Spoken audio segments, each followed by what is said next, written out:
The World Cup, the biggest sporting event on the planet. Billions watched the 2010 edition, and since then there's been 4 years of mouth-watering anticipation for the 2014 FIFA World Cup in Brazil, the home of football. With the big event kicking off in less than 3 weeks, the bell has rung for the next marketing battle between Nike and Adidas. Nike is currently the #1 sportswear brand in the world, but for Nike that isn't enough. Their seemingly eternal rival Adidas still trumps them in one area that they desperately want to overtake: football. So with the 2014 World Cup as the battlefield, Nike wanted to conquer Adidas with an exceptional ad, showcasing their prowess in the international football market. Fueled by a lust to be first, they created a 4-minute masterpiece called Winner Stays. It shows a typical group of teenage boys playing football in a park, a simple game of winner stays on. During the match, the kids call out the names of the football stars they want to be and magically turn into them, before a dramatic footballing battle featuring a roll call of internationally famous footballers begins. The target market of this ad is primarily males aged in their teens and early 20s with an interest in football. According to FIFA, the organization that governs international football, 300 million people play the sport and billions watch it, so it is a large yet specific market. This particular age group is mainly students, so if they make an emotional connection with Nike, they are likely to be customers for the rest of their lives, and this is the angle that the ad has taken. This market is also very impressionable in terms of sporting equipment, and often lean towards brands that come across as cool or awesome, as opposed to pure quality. Since it's an exciting and fun ad which doesn't aim to specifically sell a product, there are very few ethical considerations that need to be considered. The main issue is that the ad could create social pressure amongst the target age group that their gear absolutely needs to be Nike, which some poor families can't provide.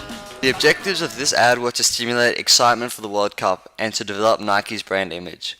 It aims to forge an association between Nike and football excitement and triumph in the minds of viewers. While this objective is hard to measure, their sales during the World Cup will give a strong indication into the success of their campaign.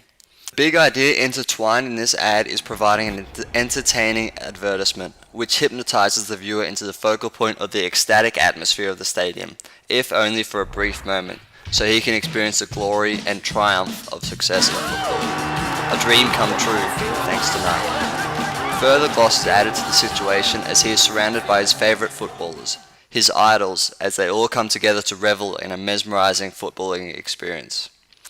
The ad portrays the idea that Nike products can satisfy several of Maslow's hierarchy of needs simultaneously. The target market group needs to have its social needs satisfied through belonging to a group, which is illustrated with the group playing football in the park in the beginning of the ad. Their esteem needs are satisfied through having sportswear that projects a status of quality and style. Self-actualization is the most difficult need to satisfy, and the ad does it through allowing the viewer to feel that he can accomplish his dream of being a professional footballer. The ad works because it doesn't feel like you're watching an ad. It feels like you've become part of a footballing party, bursting with international football icons and excitement. The ad isn't focused on selling a product, it's focused on building brand personality. The mood is fun, thrilling and upbeat, and exudes pure enjoyment. It radiates irresistible World Cup fever, however interestingly, doesn't mention it once. It merely seems implied. The message strategies included in this ad are mainly based on positioning, brand image, affective, and resonance. The ad builds upon Nike's brand image of greatness and triumph, along with positioning the brand in a way that convinces viewers that Nike products will pave the way to sporting success. This is done through very strong affective and resonating messages throughout the video. Fans have been imagining themselves as world-class athletes since the dawn of mass media, and through this video, Nike gives them that opportunity. An opportunity that they have dreamed of for their entire life, and one that appeals to them on a deeply effective level. However though, the ad doesn't appeal to a wider target audience. Women's football, for example, is growing at a much faster rate than men's, and the ad would gain a larger target audience if they included a handful of great female footballers in the opening scenes. This would also diminish the ethical issue of gender bias, with only males in the ad originally. With reference to the elaboration likelihood model, Nike has taken the peripheral route to persuasion and executed it beautifully.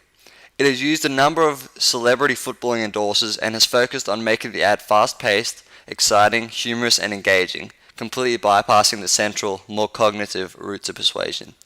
They haven't told us how Nike products are superior to others. They've instead given us a highly entertaining and compelling ad. Video was uploaded onto YouTube on the 25th of April this year, around a month and a half before the big event in Brazil. This video therefore appeared automatically for Nike Football's 1.3 million subscribers. The following day, the video was posted onto the Facebook news feed of Nike Football's 36 million followers. The post itself was shared 56,000 times by the public. This provides incredibly extensive exposure for the ad, and it hits the target market right on the bullseye. The most popular age group of Nike Football's Facebook page is 18 to 24-year-olds, which correlates perfectly with the target market identified earlier. Distributing the video through social media channels is an exceptionally efficient media strategy implemented by Nike. The people that it reaches are already fans of the brand, and the company doesn't have to spend any money on advertising through paid channels. Also, the people that see the ad willingly want to see it. They're the ones clicking on the link. The video now has an astonishing 68 million intentional views. In order to gain increased market penetration, it is recommended that Nike shows its ad on television during the World Cup. However though, because of its length, it should be split into 3 separate shorter ads, featuring the same beginning and ending, leaving only the footballing scenes changing from ad to ad. This will limit viewer fatigue when they watch the ad several times, and therefore lead to better overall impression of the campaign.